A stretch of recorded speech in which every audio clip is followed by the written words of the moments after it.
அன்பு நண்பர்களே, உலகத்தமிழ் உறவுகளே, அனைவருக்கும் வணக்கம். இது மின்னல் கலைக்கூடம் வழங்கும் தமிழ் மூலம் ஹிந்தி கற்போம் பாடம் 12. வாங்க, கட்டளை வாக்கியங்கள்.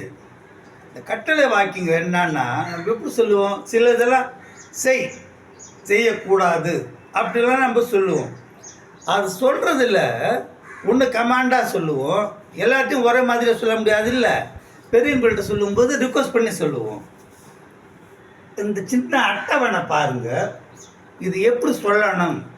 ஒத்த வயது உடையவர்கள், நம்மளை விட சின்னவங்க, அவங்கள நம்ம கமாண்ட் பண்ணலாம். நம்மளோட பெரியவங்கள்ட்ட சொல்லும்போது ரிக்வஸ்ட் பண்ணி சொல்கிறோம். இந்த உதாரணத்தை பாருங்கள். இது வினைச்சொல், கட்டளை, வேண்டுகோள், சிம்பிள். ஜா, நீ செல் அப்படின்னா தும் ஜாவோ அப்படி சொல்லிடலாம். அது பெரியவங்கள்ட்ட சொல்கிறதா இருந்தால் தாங்கள் செல்லுங்கள், ஆப் ஜாயே. நீ வா, துமாவோ. பெரியவங்கள்ட்ட எப்படி சொல்லுவோம்? தாங்கள் வாருங்கள், ஆப் ஆயே. லிக், நீ எழுது. பையன்கிட்ட சொல்லுவோம், சின்ன பையன்கிட்ட, சம வயது உள்ள ஆள்கிட்ட. பெரியவங்கள்ட்ட சொல்லும்போது தாங்கள் எழுதுங்கள், ஆப் லிக்கியே. நீ போங்கிறது சல், நீ செல், தும் ஜாவோ. பெரியவங்கள ஆப் சல்யே. இதை மேற்கொண்டு இன்னும் கொஞ்சம் பார்க்கலாம் பாருங்க. இப்போ கர், செய்தல். தும் கரோ, செய். பெரியவங்கள்னா ஆப் கீஜியே. இங்கே கவனிங்க, இங்கே கரோன்னு சொன்னோம், இங்கே கீஜியே. பெரியவங்கள்ட்ட சொல்லும்போது ஆப் கீஜியே. பி, குடி. தும் பிவோ. பெரியவங்கள்ட்ட காப்பி குடிக்கும்போது நீ குடின்னு சொல்லுவோமா? தாங்கள் சாப்பிடுங்க தானே சொல்லுவோம். ஆப் பிஜிஏ. கவனிச்சிங்களா? பிஜிஏ. இதெல்லாம் நம்ம விவரமாக பின்னாடி பார்ப்போம். கா, நீ சாப்பிடு. தும் காவோ.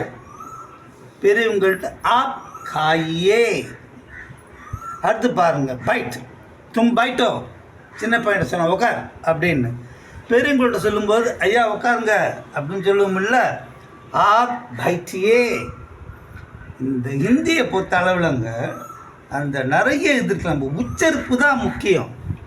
தும் பைட்டோ, ஆப் பைட்டியே. நீ கொடு, தும் தோ.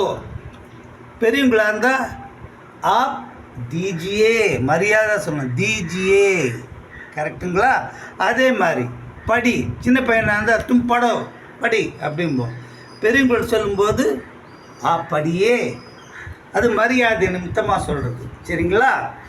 இதெல்லாம் திருப்பி திருப்பி போட்டு கேளுங்க. 4-5 தடவை போட்டு போட்டு பார்த்தா கேட்டால் அப்படியே மனதில் பதிஞ்சிடும். இது ரொம்ப ஈஸி. அடுத்த கிளாஸில் சந்திப்போம்.